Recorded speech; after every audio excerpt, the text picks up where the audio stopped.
Hey, hi, hello, welcome back to my channel. I'm Jesse and I'm finally back from New York and I'm reunited with my bookshelves. It feels so good. I've missed my book babies dearly. Today I'm going to be going over my Mood Reader Spring TBR. If you don't know how I do TBRs around here, I just kind of like talk about books that I feel like I'm in the mood for, but I might not get around to, which is kind of like the vibe I'm going for. So today I'm going to be talking about the spring vibe, the spring book vibe that I'm going for. There is a chance that I will in fact not read any of these books because I listen to my mood. What my mood wants, my mood gets. So I'm going to be talking about kind of the vibe that I want my spring reading to encompass, genres that I want to read, themes that I want to explore. Speaking of spring, I'm ready to walk outside and not want to die, because that's exactly what winter does to me. Every time I walk outside, complete misery. Death take me. Shiver me timbers, why is it so freaking cold outside? I really made hating winter a part of my personality, didn't I? Oops. I need to rebrand to Jesse the Winter Hater Reader. New channel coming 2020 never. Let's talk about the books. First up here I have My Brilliant Friend. I bought this full series last year having read none of it because there's just a part of me that knows I'm going to end up loving it.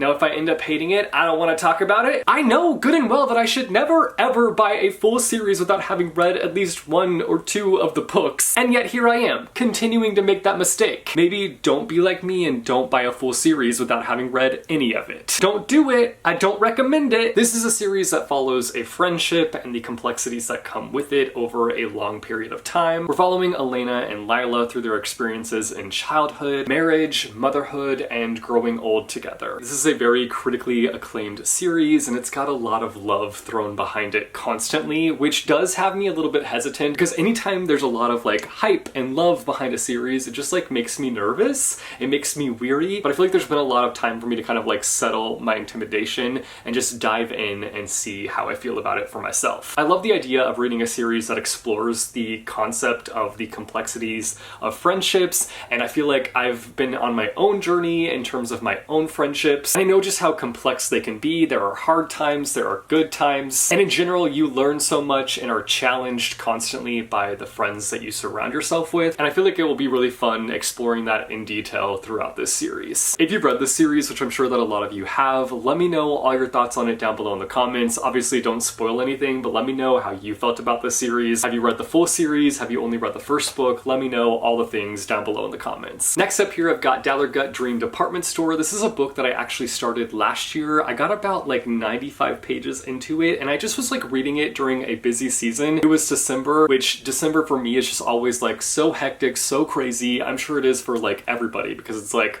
the holidays and madness ensues when the holidays happen. But I also was like reading only holiday romances in the month of December, which is exactly what I didn't want to happen. And then by the end of like that experience of like reading only holiday romances, I realized the fact that like I'm not really a holiday romance boy. Like those books are not for me. Anyway, I got 95 pages into this book and set it aside, and I've been really wanting to get back to it, and I feel like the spring season is the perfect time to pick this one up and dive back in. Albeit though I will in fact have to reread the 95 pages that I've already read because like I don't remember much of what happened in those 95 pages. It all just feels like a dream.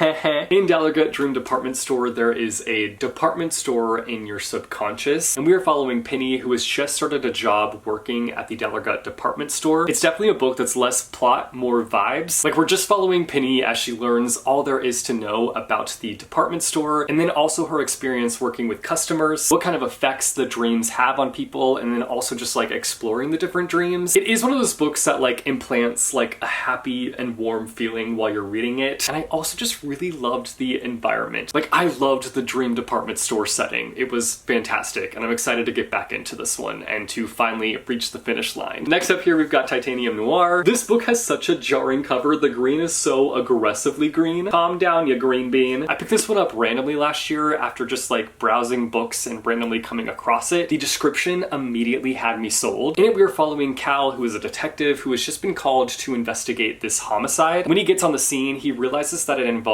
a Titan, which is a near future altered elite. There are only a few thousand Titans within this world. There was this guy that curated genetic therapy, which elevated people into these like godlike beings. And it's very rare to witness the death of a Titan, which makes the mystery behind the death all the more mysterious, for lack of a better word. I feel like this book in general is sort of left field for me. Like, it's a genre that I would not normally tackle, but I think that that's also something that excites me. I always love like challenging myself as a reader. This is a crime thriller paired with sci-fi. I am definitely not somebody who like reaches for sci-fi, so that aspect of it is a little bit intimidating to me. But I also feel like I'm really excited about the sci-fi elements that come into play because I'm really intrigued by the Titan element. In fact, that for me is kind of the pull with this book, and I'm just looking forward to getting caught up in the mystery. I don't know about you guys, but I love reading mystery books and like trying to figure out the mystery. I love coming up with theories and then almost always being incorrect. It's always a really good time, and I'm really looking forward to this one. Next, I would love to get around to this book that has one of the longest titles ever,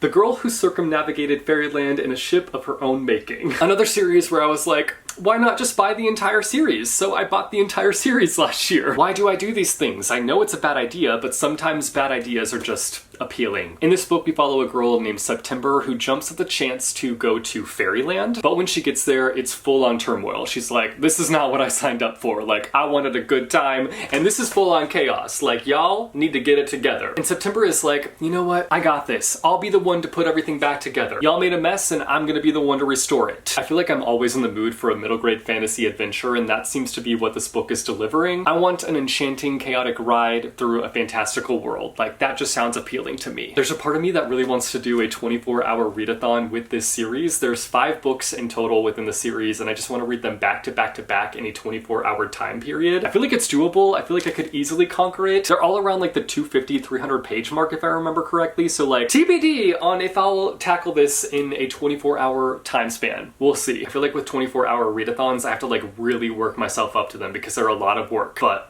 I always find them to be worth it, so we'll see, we'll see. Then we've got Let's Play. This is a graphic novel rom-com series, and it's technically all for free online. You can read it on the Webtoons website. I just loved it enough to want to pick up my own physical copy of it. I've been really craving rereading this book and then also just like continuing on with the series because I've only read volume 1, season 1 of this series, and I would love to like get farther into it. It's just a fun and cute series that gives me the feely wheelies, and I just want to be consumed by all the feely wheelies. Like, that sounds like a good time to me. It takes place in the gaming world. We are following a girl who is a game developer, and then one of the love interests is this guy who is a streamer, and he reviews video games, and he ends up giving her video game a really bad review, and all his viewers go and like review bomb her video game and call it like the worst thing ever, and she ends up moving in next door to him, if I remember correctly, or he moves in next door to her, I'm not exactly sure, and so they kind of have like this rivalry moment, but she also ends up catching feelings for him,